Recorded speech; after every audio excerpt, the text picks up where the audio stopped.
ఒక్కసారి కొమ్మూరి గోల్డ్ కి కాల్ చేయండి. తాకట్లో ఉన్న మీ బంగారాన్ని విడిపించి మార్కెట్ ప్రైస్ కి వాళ్ళు కొనుక్కుని మిగతా డబ్బులు మీకు ఇచ్చేస్తారు. హలో అండి, అందరికీ నమస్కారం. నేను మీ కట్టా కార్తీక్. నాతో ఉన్నారు ప్రముఖ సామాజిక రాజకీయ విశ్లేషకులు అంకమరావు గారు. సార్ నమస్కారం. నమస్తే కట్టవారు. నిన్న దేశం మొత్తం కూడా రిపబ్లిక్ డే వేడుకలు ఘనంగా జరిగాయి. అన్ని రాజకీయ పార్టీల నాయకులు కూడా ఈ వేడుకల్లో పాల్గొన్నారు. అధికారంలో ఉన్న వాళ్ళైతే అఫీషియల్గా వాళ్ళు జెండా వందన కార్యక్రమంలో పాల్గొన్నారు. రాజకీయ పార్టీల అధినేతలు వాళ్ళ పార్టీ కార్యాలయాల్లో జెండాలు ఎగరేశారు. కానీ వైసీపీ అధినేత వైఎస్ జగన్మోహన్ రెడ్డి గారు ఎక్కడ? కేవలం రిపబ్లిక్ డే వేడుక మాత్రమే కాదు, గతంలో ఇండిపెండెన్స్ డే వేడుక కూడా ఆయన ఎక్కడ కనపడలేదు. సరే, అమరావతిలో వేడుకలకి జరుపుకోవడం అంటే పార్టీ ఆఫీస్లోనో వాళ్ళ ప్యాలెస్లోనో జరుపుకోవడం ఆయనకి ఇష్టం లేదేమో అమరావతి వేదికగా అనుకుంటే, ఆయన నివాసం ప్రస్తుతం ఉంటున్నటువంటి నిరాంక ప్యాలెస్లో కూడా ఎక్కడ కూడా జెండా ఎగరేసినట్టు మనకైతే విజువల్స్ కానీ ఫోటోలు కానీ లేవు. అంటే ఎందుకు ఇది దేశ వేడుక, జాతీయ వేడుక, దేశంలో ఉన్నటువంటి ప్రతి రాజకీయ పార్టీ అధినేత పాల్గొంటారు, కానీ జగన్మోహన్ రెడ్డి గారు పాల్గొకపోవడానికి ఉన్న కారణాలు ఏంటి? భారతదేశంలో మిగిలిన వాళ్ళందరూ ఒక ఎత్తు, నేను ఒక్కడున్నా ఒక ఎత్తు అనే భావనలో అతను ఉంటాడు. కానీ భారతదేశంలో రిజిస్టర్ అయిన రాజకీయ పార్టీ అధినేత కదా ఆయన. తప్పనిసరి పరిస్థితుల్లో అవకాశం లేదు కాబట్టి రాజ్యాంగానికి బద్దుడై ఎన్నికల కమిషన్కి అది సమర్పించాడే తప్ప, అన్నాడు కదా పోయినసారి కూడా ఎన్నికల కమిషన్ రమేష్ కుమార్ గారు విషయంలో వచ్చినప్పుడు కావచ్చు, న్యాయస్థానాలు వచ్చినప్పుడు 151 స్థానాలు నాకు వస్తే ఎన్నికల కమిషన్ ఏంటి, న్యాయస్థానాలు ఏందని మాట్లాడాడు కదా. కాబట్టి అతని ఆలోచన విధానాలు వేరు. అతను ఏ విషయమైనా సరే తనకే ప్రథమ తాంబూలం ఇవ్వాలని కోరుకుంటాడు. అవకాశం లేదు కానీ ఆంధ్ర రాష్ట్రానికి పరిమితం అయిపోయాడు, కానీ లేకపోతే నరేంద్ర మోడీ గారి కంటే నేనే గొప్ప అనుకుంటాడు అతను. అంటే కొంతమంది ప్రచారం చేస్తుంది ఏంటంటే, కొంతమంది లేవనెత్తిన అనుమానం ఏంటంటే, రిపబ్లిక్ డే అంటే భారత రాజ్యాంగం అమల్లోకి వచ్చినటువంటి రోజు. కానీ జగన్మోహన్ రెడ్డి గారు ఫాలో అయ్యే రాజ్యాంగం ఇది కాదు కదా. భారత రాజ్యాంగం దేశం మొత్తం ఫాలో అవుతున్న రాజ్యాంగం జగన్మోహన్ రెడ్డి గారు ఫాలో గారు. అంటే డాక్టర్ బిఆర్ అంబేద్కర్ రాసిన రాజ్యాంగాన్ని ఆయన ఫాలో గారు, రాజారెడ్డి గారు రాసిన రాజ్యాంగాన్ని ఆయన ఫాలో అవుతారు. కాబట్టి వాళ్ళ రిపబ్లిక్ డే వేరు, వాళ్ళ ఆలోచనలు వేరు అనేటువంటి కారణం చేత ఆయన ఈ వేడుకలో పాల్గొలేదా అని కొంతమంది లేవనెత్తున్న సందేహాలకి మీరు చెప్పే సమాధానం? ఇప్పుడు అంబేద్కర్ గారు అంటే యావత్ భారతదేశమే కాకుండా ప్రపంచంలో ప్రత్యేకంగా గుర్తింపు ఆయనకి. అలాంటి వ్యక్తి పేరు మీద ఉన్నటువంటి అంబేద్కర్ విదేశీ విద్యా కానుక అనే దాన్ని కూడా తీసేసి తన పేరు మీద పెట్టుకున్న వ్యక్తి, అంబేద్కర్ గారిని ఆ విధంగా చులకన చేసినటువంటి వ్యక్తి, ఇంకా దీని గురించి రాజ్యాంగం గురించి అంబేద్కర్ గారి గురించో లేకపోతే అనుకుంటారని మీరు ఎలా భావిస్తున్నారు? ఇప్పుడు ఆగస్టు 15న జెండా వందనం చేయాలి. అది ఓ రకంగా అధికార పక్షానికంటే కూడా ప్రతిపక్షమే కొంచెము బాధ్యతగా చూసుకుంటారు. ఎందుకంటే మళ్ళీ అధికారంలో రావాలి అంటే ప్రజల మన్ననలు పొందాలి. అవును. ఇప్పుడు అతను ఏమనుకుంటున్నాడు, ప్రజలు నా గురించి పెద్దగా పట్టించుకోరు, నా అవినీతి గురించి పట్టించుకోరు, నా పరిపాలన గురించి పట్టించుకోరు, మనం ఏ చేస్తే అది వింటారు. 2014 నుంచి 2019 వరకు తెలుగుదేశం పార్టీ ఆనాటి చంద్రబాబు నాయుడు గారి మీద వాళ్ళు చేసిన పనుల మీద అసత్య ప్రచారాలు చేస్తే జనం నమ్మలేదా?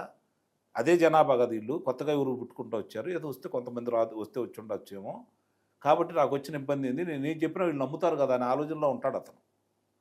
అంతే తప్ప రాజ్యాంగం మనకంటూ భారతదేశంలో ఒక రాజ్యాంగం, దీనికోసం 189 200 చిల్లర మంది దాంట్లో సభ్యులు, అందుట్లో కొంతమంది మహిళలు ఉన్నారు, లేకపోతే దాన్ని 189 మంది విడిపోయిన తర్వాత 189 మంది భారతీయులు ఉన్నారు. దానికి 2 సంవత్సరాల పైన సాధన చేశారు. సాధన చేసిన తర్వాత దాన్ని 3 సంవత్సరాలు దాని గురించి ఆలోచించిన తర్వాత వాళ్ళు దాన్ని తీసుకొచ్చి మన పార్లమెంట్లో దీన్ని ఆమోదం చేశారు. 1950 జనవరి 26 నుంచి అమల్లోకి వచ్చింది. 76 సంవత్సరాలు పూర్తయిపోయింది. మన రాజ్యాంగానికి ఒక చరిత్ర ఉంది. దీనికి సంబంధించి దేశ విదేశాల్లో ఉన్నటువంటి రాజ్యాంగాలని అవపోసన బట్టి అవన్నీ కూడా తీసుకొచ్చి దీంట్లో పొందుపరిచి ప్రపంచంలోనే అది మంచి రాజ్యాంగం, గొప్ప రాజ్యాంగంగా పేరుంది. తీసుకొచ్చి ఇక్కడ మనం అమలు చేస్తున్నాము. కాబట్టి దీనికంటూ ఒక విశిష్టత ఉంది. మన బాధ్యత అనుకొని భారతదేశ పౌరుడు అనుకున్న వాళ్ళు చేస్తారు. ఇది నాయకులు తీసి పక్కన పడేసేయండి. భారతదేశం పౌరుడు అనుకున్న వాళ్ళు చేస్తారు. దేశభక్తి లేదా? ఆయన గ్రహాంతరవాసిగా భావిస్తూ ఉంటారు. అసలు దేశభక్తి ఎందుకు ఉంటుంది? అసలు దేశభక్తి ఉంటే ప్రజల సొమ్ము కొల్లగొట్టాలని ఎవరు చేస్తారు చెప్పండి? ప్రజల సొమ్ము కొల్లగొట్టే వాళ్ళు ఎవరికి కూడా దేశభక్తి ఉందంటే మీరు నమ్మొద్దు. అంతేనా? నేను నమ్మను. ప్రజల సొమ్ములను అప్పనంగా పన్నుల రూపేణా చెల్లించేది నా బొక్సానికే రావాలనుకునే వ్యక్తికి దేశభక్తి ఉందని మీరు ఎలా భావిస్తారు? 151 స్థానాలు ఇచ్చిన ఇదే ప్రజల్ని ఎంత గౌరవంగా ఎంత నిబద్ధతతోటి వాళ్ళ శ్రేయస్సు కోరి, వాళ్ళ అభ్యున్నతి కోరి, వాళ్ళ బాగు కోరి, వాళ్ళ కళ్ళ మీద వాళ్ళు నిలబడి గౌరవంగా బతికి అవకాశాన్ని అతను ఏ విధంగా కాలరాశారో చూశారు కదా. అంటే దేశం అంటే మట్టి కాదు, దేశం అంటే మనుషులని గురిజాడ అప్పారావు గారు చెప్పారు. కానీ జగన్మోహన్ రెడ్డి గారు దేశం అంటే మట్టి కాదు, దేశం అంటే సంపద అనుకుంటున్నారా ఏంది? అంతే. ప్రజలు కష్టపడాలా, ఆ సంపదను నేను దోచుకోవాలనుకుంటున్నాడు ఆయన. ఓకే. ప్రజలు కష్టపడాలి, కష్టపడి శ్రమటూర్చి వాళ్ళు రక్తమాంసాలు పణంగా పెట్టి సంపాదించుకోవాలి, అప్పనంగా లాక్కోవాలి. ప్రజల శ్రమని దోపిడీ చేయాలి, చేయాలి. ప్రజల సంపదని దోపిడీ చేయాలి. అంటే రాజకీయ నాయకులు అందరూ అలా లేరా అని మీరు అనొచ్చు. ఎక్కువ శాతం ఉన్నారు వాళ్ళు ఉన్న పరిస్థితుల్లో, నేనేం కొట్టిపారేయలేను. ఎక్కువ శాతం మంది ఉన్నారు. వాళ్ళల్లో మిగిలిన వాళ్ళందరూ బాణీ వేరు, జగన్మోహన్ రెడ్డి బాణీ వేరు. అంటే ఇప్పుడు జగన్మోహన్ రెడ్డి గారు భారతీయ పౌరుడిగా ఆయన అనుకోవట్లేదా? మరి భారత రాజ్యాంగంలో ప్రకారం ఎన్నికల కమిషన్ రూల్స్ ప్రకారం రాజకీయ పార్టీగా ఎన్నికల్లో పోటీ చేస్తూ గతంలో ముఖ్యమంత్రిగా ఇప్పుడు మళ్ళీ ప్రతిపక్ష హోదా కావాలని చెప్పేసి అడుగుతున్నాడు. ఇవన్నీ రాజ్యాంగబద్ధంగా ఆయన అడుగుతున్నాయి కదా, మరి ఎందుకు ఇలా ప్రవర్తించట్లేదు? అంటే అతను వాళ్ళ పార్టీకి శాశ్వత అధ్యక్షుడిగా ప్రకటించుకున్నాడు కదా. అవును. అంటే అబ్బాయి, నీ ఇష్టం వచ్చినట్టు నువ్వు ప్రకటిస్తే కుదరదు, మనకంటూ ఒక రాజ్యాంగం ఉంది, ఎన్నికల నిబంధనలు ఉన్నాయి, ఎన్నికల కమిషన్ ఆమోదించాలి, నీ ఇష్ట ప్రకారం కాదు అంటే అప్పుడు అహో నన్ను కాదని నాకంటే వేరే వాళ్ళు ఉన్నారు, ప్రక్రియ ప్రాసెస్ ఉంది కాబట్టి మనం చెయ్యాలి, అంతవరకే కనిపించాలి. అధికారం చేతిలోకి వచ్చిన తర్వాత మనం ఏం చేయాలో అదే చేస్తాం. ఇప్పుడు సహజంగానే అధికారంలోకి వచ్చిన తర్వాత ఎవరైనా సరే ఏం చేస్తారు? అధికారాన్ని మళ్ళీ నిలుపుకోవడం కోసం రాజకీయం చేస్తారు, అవునా? ఇతను ఏం చేశాడు? కక్ష సాధింపు చర్యల్లో భాగంగానో సంపాదన మార్గంగానో ముందుకెళ్ళాడే తప్ప 151 స్థానాలు 175 స్థానాలకు 151 స్థానాలు మనకి ఇచ్చారు, 25 పార్లమెంట్లకి 22 పార్లమెంట్లు మనకి ఇచ్చారు. కాబట్టి మనకి ఇంతకంటే ఎవరికి ఎప్పుడు ఇవ్వలేదు. ఆ రోజు నందమూరి తారక రామారావు గారికి వెళ్ళింది, తర్వాత మనకే వచ్చింది అవకాశం, మంచి అవకాశం. కాబట్టి దీన్ని సద్వినియోగం చేసుకొని తెలివిగలాడు ఏం చేస్తాడు? నిలుపుకోవటానికి, పొజిషన్ నిలుపుకోవడానికి ట్రై చేస్తాడు. మూర్ఖుడు ఏం చేస్తాడు? ఇలానే చేస్తాడు. ఆ రోజుల్లో ఎన్టీ రామారావుని పడేయటానికి చాలా ప్రయత్నాలు కేంద్ర ప్రభుత్వం వైపు నుంచి చేసినప్పటికీ కూడా తన స్టాండర్డ్స్, తన ఏమంటారు కార్యకర్తల నిజాయితీ నిలబెట్టుకున్నాడు ఆయన. అందుకని నిలబెట్టుకోబట్టి ఆ సంస్థాగతమైనటువంటి బలం ఉంది కాబట్టి ఈ రోజు కూడా కొనసాగుతుంది, ఉంది కాబట్టి ఈ రోజుకి తెలుగుదేశం 4.5 ఇప్పుడు రామారావు గారి యొక్క ప్రజాకర్షణతోటి పార్టీ నిలబడితే, ఆయన నిజాయితీతోటి అభిమానులుగా మారితే, చంద్రబాబు నాయుడు గారి దార్శనికుడిగా ఆయన తీసుకున్నటువంటి నిర్ణయాల వల్ల రాష్ట్రాన్ని ఆయన అభివృద్ధి చేసినటువంటి దాన్ని చూసిన తర్వాత ఈరోజు ఈ స్థాయిలో ఉంది.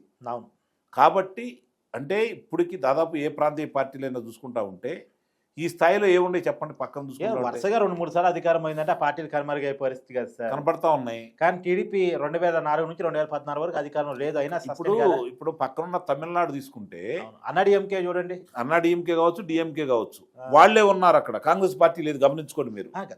ఓడిపోయారు, అన్నాడీఎంకే కనపడే పరిస్థితి లేదు. అంటే ఇక్కడ అలా కాదు.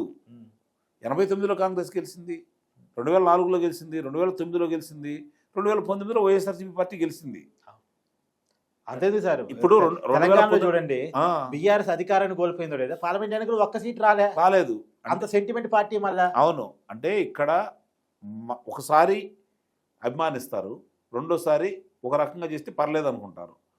కాదు నేను చెప్పిందే వేదం, నా మాటే వేదం అని చెప్పి భావించారనుకోండి. ఇక్కడ తెలంగాణలో ఏం జరిగిందో ఆంధ్రప్రదేశ్లో కూడా అదే జరిగింది కదా. గురు శిష్యులే కదా. గురువుని మించిన శిష్యుడు కావాలనుకున్నాడు, గురువు గారికి ఇచ్చింది గౌరవంగా ఇచ్చారు, 39 స్థానాలు. శిష్యుడిని నేలకేసి బాధారు. అంటే ప్రజలు చాలా విఘ్నులు కట్టవారు. మనం అనుకున్నంత పిచ్చివాళ్ళు అయితే వాళ్ళు కాదు. అవును. వాళ్ళు ఏంటంటే ఒకసారి చూస్తారు, క్షమించే గుణం ఎక్కువ వాళ్ళకి. కానీ వాళ్ళ అంతరాత్మని అవమానపరిచే రీతిలో కనుక వాళ్ళు ప్రవర్తిస్తే ఏ పాలకుడైనా సరే తొక్కి నారదీస్తారు. సార్, ఇప్పుడు తిరుమల కేంద్రంగా లడ్డూ ప్రసాదంలో కల్తీ కావచ్చు, తిరుమల కేంద్రంగా జరిగిన అనేక కుంభకోణాలు కావచ్చు, దేవాలయాల మీద దాడులు కావచ్చు, వైసీపీ హయాంలో జరిగినవి నేను చెప్తున్నాను. ఇవన్నీ చూసాం. ఇప్పుడు దేశభక్తి లేదు, అప్పుడు దైవభక్తి లేదు అని మనకు అర్థమవుతుంది.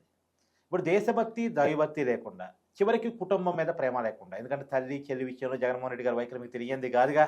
సో ఎవరి మీద ప్రేమ ఉండదు, ఎవరి మీద భక్తి ఉండదు. ఏంటిది? రెండింటి మీద ఉంది కదా, అధికారం మీద డబ్బు మీద. సరిపోయిందా? అధికారం మీద డబ్బు మీద సరిపోయిందా? అది అంతే, అతను అనుకున్నాడు అది. ఎందుకంటే ఈ ప్రజలు నా అవినీతి గురించి పట్టించుకోలేదు, నా 1,00,000 కోట్ల రూపాయల అవినీతి గురించి పట్టించుకోలేదు, నా కుటుంబ చరిత్ర గురించి పట్టించుకోలేదు.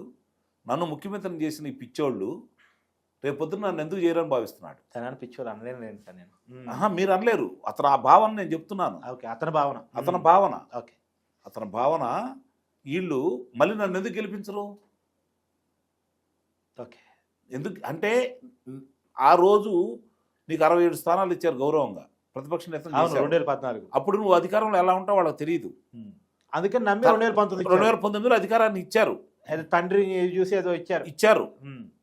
ఇచ్చిన తర్వాత నీ అధికారాన్ని చూశారు వాళ్ళు, నీ పాలన చూశారు వాళ్ళు,